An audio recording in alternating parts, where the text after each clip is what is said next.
I'm pretty sure my boyfriend is AI generated. Part 1.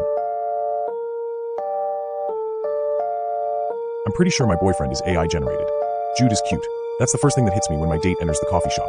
Tall, molded by a surgeon's hands, soul stuffed inside a perfect, borderline creepy mannequin. Bright blue eyes, not a flaw in sight, every YA book cover hottie. This man was 100% with zero doubt AI generated. He smiles. Pretends. Were you waiting long? Yes, I say. He's expecting no. I let the word hang. For a moment, his facade glitches, lip wobbling like he's about to go off script. He blinks it away. Well, I'm sorry. He leans across the table and takes my hand. I tug back. You're freezing cold. Of course he is. His skin is synthetic, animal flesh stretched over a real human skeleton. Synthetic humans weren't around long, a last-ditch effort by Meta to go full dystopia. They were using dead bodies and calling it recycling. Real skeletons, stripped and repurposed. We called it murder. Then they went rogue and started killing people. Synthetics lasted about a year before they were canned. I was still terrified of them. Find out what happens next in part 2. Jude shrugs off his jacket, making sure I notice. I ignore his shirt riding up, the toned muscles, the women behind us already taking photos. I down half of my iced coffee. You're AI, aren't you? Jude laughs. I'm sorry, what? Prove it, I say. Jude folds his arms, his lip curling.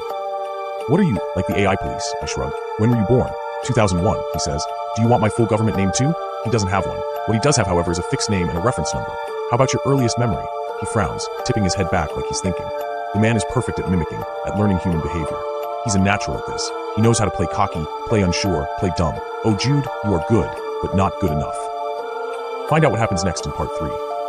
Probably the time I projectile vomited funnel cake all over my mom when I was 7. I don't believe you, I say. Believe what you think, he rolls his eyes.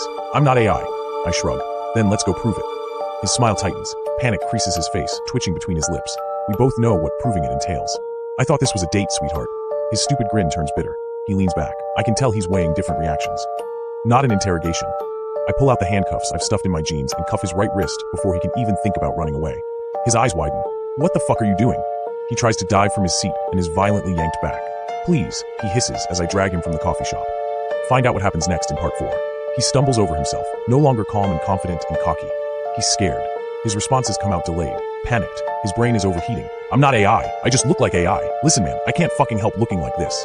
I stuff him into the front seat of my car, and this time he twists to me, lips curled into a snarl. I can almost pretend he's actually human. This is kidnapping, he whispers as I start the car. Listen to me. My name is Jude Clare, he whimpers. I'm 24 years old. I have a dog called Peanut. My mom's name is Katerina. He shuts up when I pull up outside an AI detection center. Jude freezes up in his seat, bringing his knees to his chest. I can already hear screams inside, a shiver creeping through me. I grit my teeth and pull him out of the car.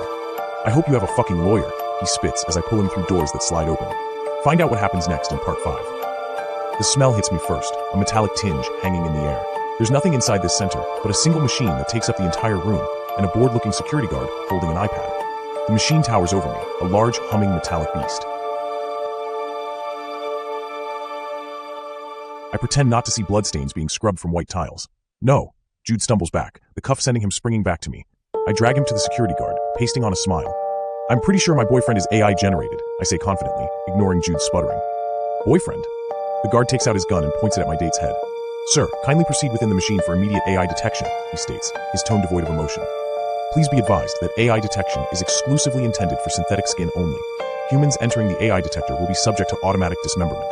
Find out what happens next in part 6. I'm not AI, Jude screamed, agony and frustration bleeding through his carefully crafted tone. Step inside, sir, the security guard says. I won't ask again. Jude hesitates before turning to me. He doesn't speak, doesn't cry out, but I know exactly what he's thinking. I uncuff him, and he's shoved forwards. The doors slowly slide open, and he staggers inside. When the door slams shut, I allow myself to exhale in relief, and then his screams start.